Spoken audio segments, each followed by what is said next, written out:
4:50 left in the game. Oh, my God. Hardin takes that three, okay? Quickly go through for 1 minute here. Russell Westbrook was an abject disaster down the stretch. An abject disaster. But he is the kind of guy that is give me the ball, I am going to decide our fate. And that will be good or that will be bad. And for last night, that was a disaster. And one of my criticisms has long been, it feels like Groundhog Day because this happens a lot, that many times it feels like James Harden is an innocent bystander to his demise. And last night, I posted a video. He's standing at half court. He's tying himself up with another guy. Interestingly enough, Houston fans were tweeting me last night with their immense frustration. One of them even sent me a clip of 14 seconds left in game 3. They said, for everybody that's saying this is about Westbrook, he did the same thing. He just went and stood at half court with 14 seconds left to go in the game. And Westbrook wasn't even playing in the game. And that's game 3. And it's the moment. It's like, hey, this is why you're the best player offensively in the league. This is why you are the guy on this team, is because when it matters most, you say, give me the damn ball and I'm going to get us home. And, it's happened over and over again.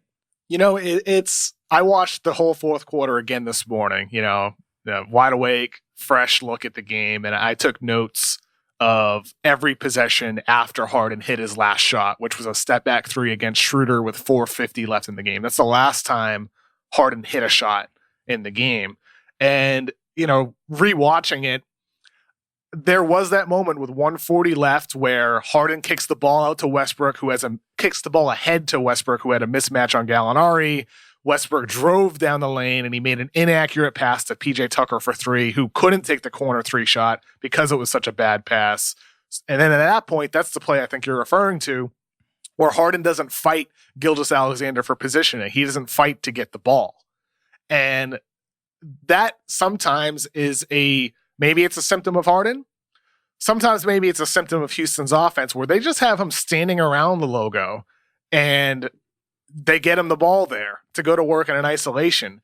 And I wonder how much of that is Harden, his own mindset, not fighting for the ball. How much of it is that just like a built up habit where that's what he always does, just stands around, they deliver him the ball.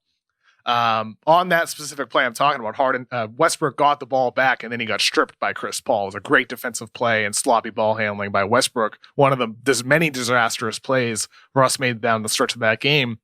With Harden, man, I have a hard time faulting him in this game, even more after rewatching it, because with that fresh look, I saw him make multiple really strong, high effort plays, hustling back on defense to stop 2 transition attacks. And on the Westbrook air ball, the pull up 2, that was, again, another horrific shot, Harden hustled to deflect the ball back in bounds and get Houston another possession. And I look at those plays and I'm like, this guy is still a gamer. He wasn't getting the ball down the stretch here in a lot of moments, but sometimes the flow of the game doesn't get you the ball. I have a hard time faulting You Harden. think he wanted the ball when he sitting there with Gilgeous-Alexander at the free throw line when Westbrook takes that air ball? He didn't want the ball?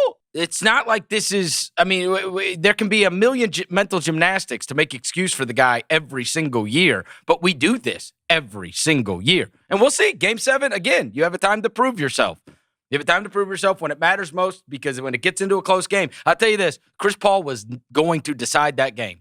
End of story. I don't think it's irrational for James Harden to say, I'm going to decide this game. I am not going to be an innocent bystander to watch Russell Westbrook pissing away, and I don't think I don't watch that and see a guy that wants the ball, that says, I'm going to decide this game. Give me the damn ball. I saw it with Jimmy Butler. I saw it with Chris Paul. And it's okay. Some guys don't have that killer instinct, but I don't think the guy's a killer. You can point to some of Harden's failures late in games, and they are real. I'm not arguing those at all. You could also point to some of the moments where he has positioned his team to win, or has been one of the reasons they have been in a game 6 or 7 because of the clutch fourth quarter play. All I'm talking about is strictly this game last night, to me, is not one of those games. Okay, it's just well, not. Then it's just not. Like I think it's fair what you're saying about some of the other performances where he maybe choked at the end or ran out of gas, he was tired, whatever it might be. Last night was not one of those games. Okay. Last night was a game where just for whatever reason, you have a guy like Russell Westbrook, and for some reason, there's this perception of him like he's some great player. He's not. Russell Westbrook is not a great player anymore. Sometimes he can stop. be. On certain nights, Russ can be a great player. I would buy this, except for the fact that last year, everybody tried to convince me Chris Paul wasn't good either. Even if you don't want to agree on last night, the Oklahoma City Thunder have won 3 of these games, which have all been close games. All been close games, right? Down to the wire. And in the fourth quarter of those games that I mentioned, where Chris Paul had 10 points, 8 points, 15 points. These are games 3, 4, and 6. Hardin is 5 for 18 from the field in fourth quarter and overtime. So, I mean, this is not like, it's not just like last night. Like, that's been Oklahoma City winning the game. And I don't think it's irrational for a guy that is immensely offensively talented and by the way, Russell Westbrook didn't play in either of those in games 3 or 4. But a guy that is that immensely talented to show up when it matters most in these games. And again, we'll find out. I mean, there's going to be a game 7. I tell you this, I want Chris Paul in my foxhole for game 7. And Houston better just bust their ass, because if it gets a close game, trouble time. I'm still confused though. Like, you're blaming James Harden because he gave up the ball to Russell Westbrook, the guy that you think is deserving of getting touches at the end of games. I didn't say he was deserving of getting touches. What I said is he is wired to take that ball and say, I'm going to go win the game. And you will either succeed or you will fail based upon that outcome. Should Westbrook have had the ball at like 2:15 left in the game? Should he have had the ball with 1:20 left in the game? Should he have had the ball with 42 seconds left in the game? Or should Hardin get the ball in all of those possessions? I think Hardin should have the ball. So we agree. So you and I do agree, though, that Hardin is the superior player who should have the ball in those moments. Correct. And okay. We're on the same page there. And I think he wants no part of it. And that's why you get what you get last night. But I told you this a month ago. I told you this would happen. This is what confused. I'm going to go through each play. This is going to take a minute. We got to do this. No, we got to do this. I watched the game, Kevin. Everybody watched the game. Clearly not. He doesn't want the ball. It's not that he doesn't. Look, dude, let's go through get it out of bounds. I want you to stop all of this, run through every play. Go get the friggin' ball out from under the basket. Go over there and get the ball. Okay, so that's it. All right. So in other words, you're saying Russell Westbrook should be a spot-up shooter at the end of games. I'm saying go get the ball and go decide the game. Okay, again, I'm asking. So you're saying in that case, let's say Harden becomes the guy who gets the ball every possession. Westbrook what should his role be in that situation? What is Westbrook's role? Why can't he slash? Why can't he move around? I mean, he is a little different than James Harden, which is if I don't have the ball in my hands and am able to acquire a stat, I'm just going to go stand at half court with the scorer's table. That's where he goes. Like, I'm not in the play. I'm just going to go stand over here. And as I said, why is he not moving off the ball? As I said earlier, I'm delivering facts here from watching the game, and you're talking about like one play and making it seem like it was every possession. What I'm saying to you, I saw him tie himself up with Gilgeous-Alexander on purpose at the free throw line and do this phony shit like he's setting a screen. What screen is that? Okay, he's tying himself up so he won't get the ball. Like I said, you're taking one play when there was like 15 down the stretch. The 2 most important possessions of the game.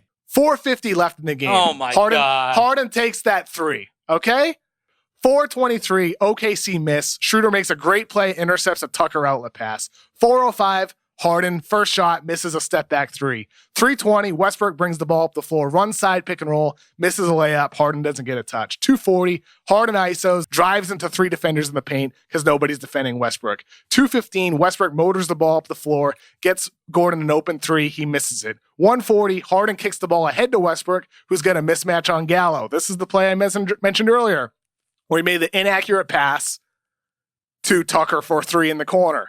Westbrook got the ball back and got stripped. 1:20 left. Harden hustled back to make a stop on an Adams dunk attempt. Gordon outlets to Westbrook, who drove and scored. Really nice, aggressive play by Russ. 55 seconds left. Harden screens for Westbrook. This is the play you're talking about. Westbrook takes the deep two and air ball. Harden makes a hustle play to save the ball and get a new possession. 42 seconds left. 5 seconds left on the shot clock after the inbounds pass. Careless pass by Covington to Tucker almost gets deflected away. Harden forced to take a really tough pull-up three. 8 seconds left in the game. Harden screens for Westbrook. Westbrook throws the ball away. And as I said after the game, D'Antoni said the play was to get the ball back to James Harden. Each one of those possessions, like I said, there's one or two you can look at and say Harden should have fought for better positioning. Harden should have demanded the ball.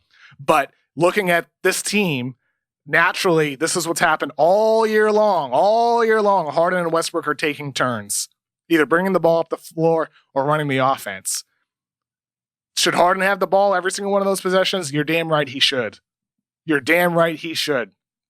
But to say it's because like he doesn't have some killer instinct when he made some great hustle plays, when he was forced to take some tough shots, I think that's just silly. You want to explain games 3 and 4 when Westbrook wasn't there? What it is more than anything else, it's a testament to the failures of Russell Westbrook over and over throughout his career. Throwing the ball away late in games, taking dumbass shots. It's on Russell Westbrook here, man. You can point the finger at Harden. That's just silly. When you're also saying he's the guy that should have the ball in his hands, that doesn't make any sense to me logically. You're saying Harden should have the ball in his hands, but it's his fault, not the fault of Russell Westbrook, the guy who's done this and choked throughout his career and not giving the ball to Kevin Durant. Because for some reason, everybody has this perception of Russell Westbrook like he's some amazing player who should have the ball in those moments. No, he shouldn't. Westbrook should have been on the bench at the end of that game because he's not a spot-up shooter who can effectively space the floor from three. He got blown by Dennis Schroeder on the defensive end of the court. He is not a high-impact player at the end of games anymore. James Harden should have had the ball. You're right about that, but he's not the reason why they lost. He was on the bench. He was on the bench in the fourth quarter of 2 of their losses already. You know the ones that Harden's 5 for 18 in the fourth quarter? He was on the bench. He wasn't there. Where was Harden? Where was Harden then? Watching Ben McLemore shoot threes? I mean, what are we talking about? He's 5 for 18 in the losses. You can point to this 5 for 18 number. You can keep pointing at that if you want to, but you're also talking about the guy who shoulders. You're talking about the guy who shoulders the entire offense. With Westbrook out, to the point of having Westbrook, you need a secondary ball handling presence. Otherwise, Harden is the guy doing it all by himself. There's always an excuse for him. It is the thing. There's always an excuse. Dude, I don't get it, dude. Like Harden is such an elite offensive player Harden is such an elite offensive player that Oklahoma City is willing to put a guy on the floor for 30 minutes who's a 0 on offense because they need Dort's defense in order to stop the guy who can make this a series for Houston. If you want me to deny that James Harden is the number 1 scorer in the league or an exceptionally talented offensive player, that's a ridiculous thing for me to deny. Of course. Thank you. I'm glad we agree. Of course he's outstanding. He is also a shrinking violet. That's what he is. Really? He's a it's his whole career, Kevin. Hell, he shrunk in the NCAA tournament for Arizona State. He shrunk in the finals when he played for Oklahoma City. He shrunk against the Clippers. He shrunk against the Warriors. He shrunk against the Spurs. He shrunk against the Warriors again. I mean, and now here we are. It's Groundhog Day. We're going to do this every year in the playoffs for the guy's whole career. And I can't wait for Game 7. I can't wait. I can't wait to hear the mental gymnastics that are going to have to take place if the guy ends up losing. Because he is an exceptionally talented player. But I don't think when it matters most, when you need it, when Chris Paul gets that ball last night, when Jimmy Butler gets that ball last night, when you need it most is he's there for you. What is the great James Harden playoff moment you remember?